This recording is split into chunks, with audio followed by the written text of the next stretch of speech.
Hello, and welcome to Module 1, What is Public Administration? This week, we'll be focusing on defining what we mean by public administration. You'll also learn the principal structures of the national executive branch, and we'll also discuss state and local government structures. We'll also explain the growth of government bureaucracy over the past 6 decades and also discuss the differences and similarities of public and private administration. So, what on earth is public administration? Public administration is defined as all processes, organizations, and individuals associated with carrying out laws and other rules adopted or issued by legislatures, executives, and courts. Public administrators also help formulate rules and are increasingly involved in reciprocal relationships within and outside formal public organizational structure. Participants are referred to as stakeholders who occupy key appointed and elected officials. You'll also come to learn that concern for public administration are managerial efficiency in the operation of public agencies, improving the effectiveness or results of programs, and the maintenance of ethical standards in decision making. And you'll also learn about the role that social equity and social justice play in our understanding of public administration and why those two concepts are so important when considering the delivery of services to communities across our country. You'll learn that public administrators play a role in preparing government decisions. Public administrators are often tasked with researching possible consequences of policy plans and proposals. Public administrators also evaluate not only the effectiveness of policy plans, but also whether they are compatible with our democracy and correspond to their values and our values as a society. Public administrators are also tasked with devising persuasive alternatives and testing their political feasibility. You'll also come to find that public administrators are also called to work in various policy areas throughout their career, whether in the area of environment, education, human services, housing, employment opportunities, or security. Public administrators are constantly working on matters that affect the lives of everyday people. And public administrators, therefore, have considerable social responsibilities. Pretty important people. Also, when thinking about the field as a whole, public administration is a multidisciplinary field of study.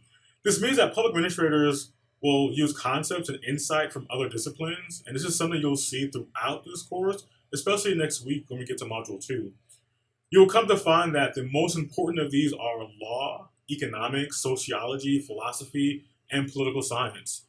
And by familiarizing yourself with these disciplines during your study of public administration, you will already speak the language of the people with whom you will work in your later career.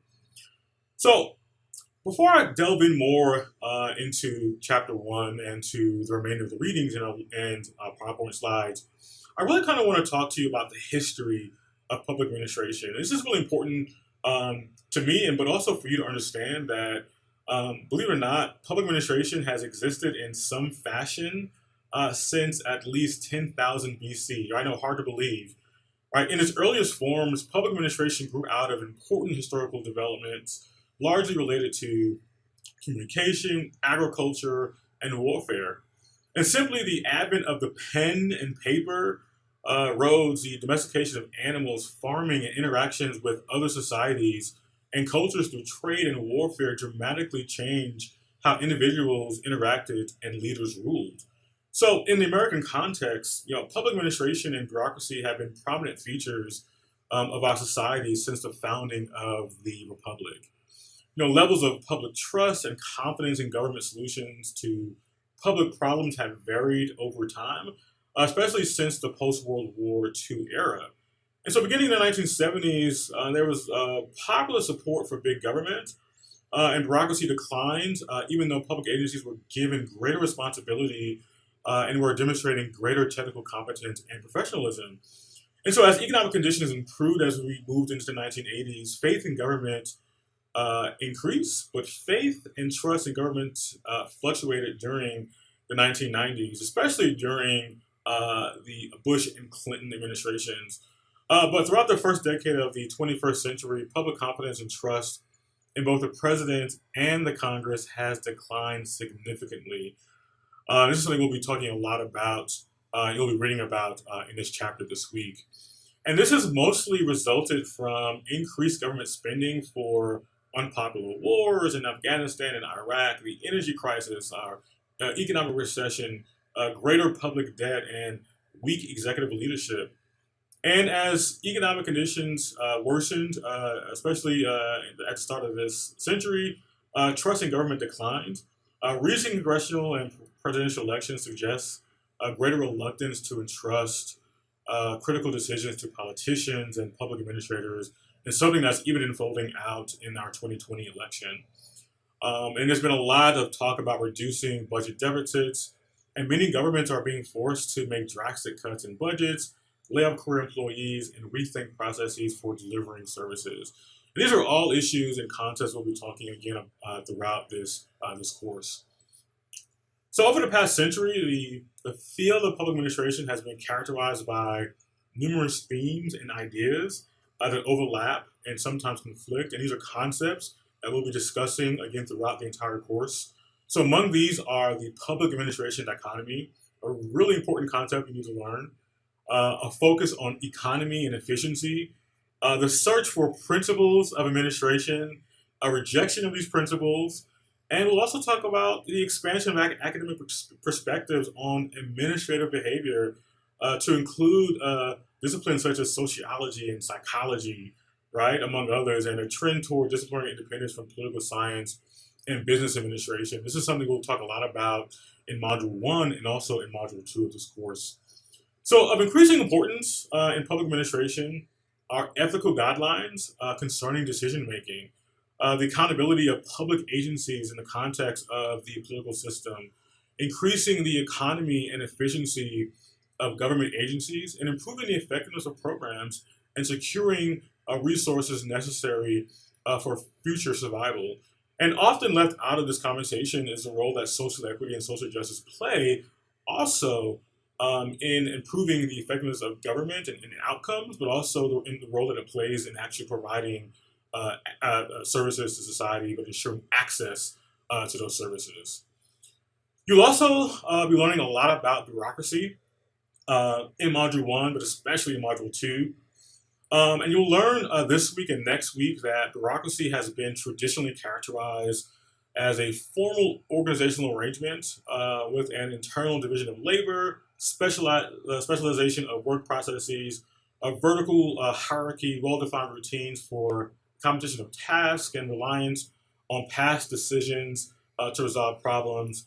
And you'll also learn that bureaucracy also is associated with a set of rules about managerial control over organizational activities.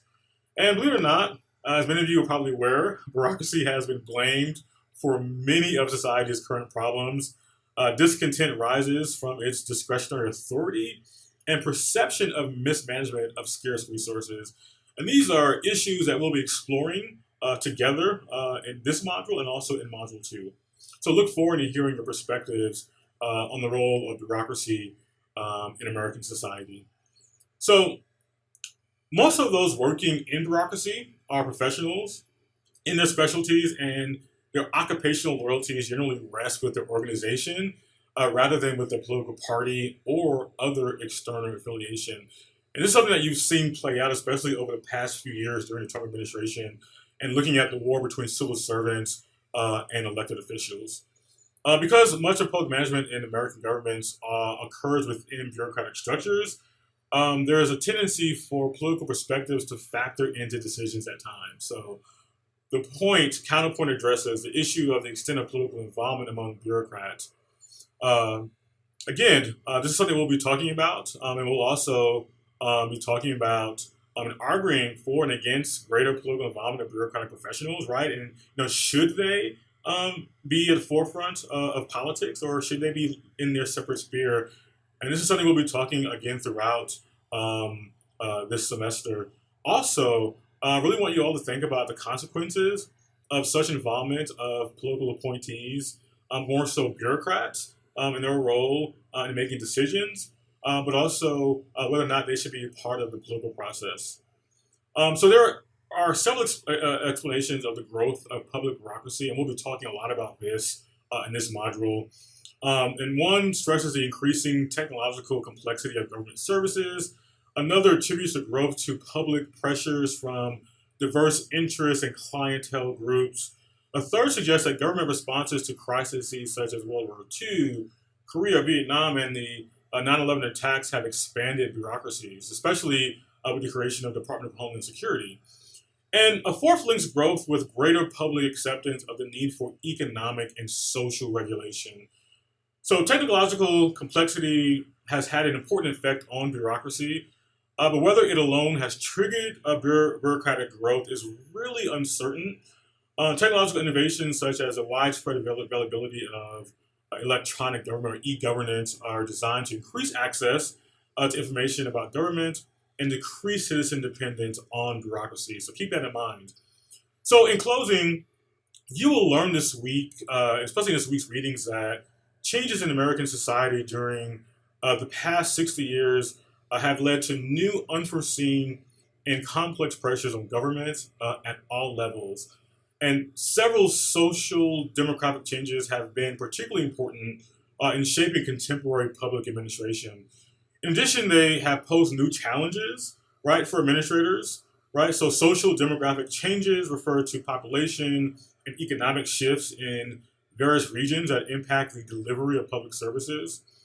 Of particular importance in this regard is population growth and the concentration of people in and near cities and coastal areas and regional distribution of population. Think about the emergence of the internet, the growing specialization, and the recognition of new and complex social problems. Thus, we are continuing controversies over the nature and the extent of these new problems and how to deal with them through administrative agencies and address these new problems, and also are often caught up in controversy themselves in addressing these complex problems. And we'll also learn closer to the end of this course about the role that networks play in helping to achieve and address these complex problems.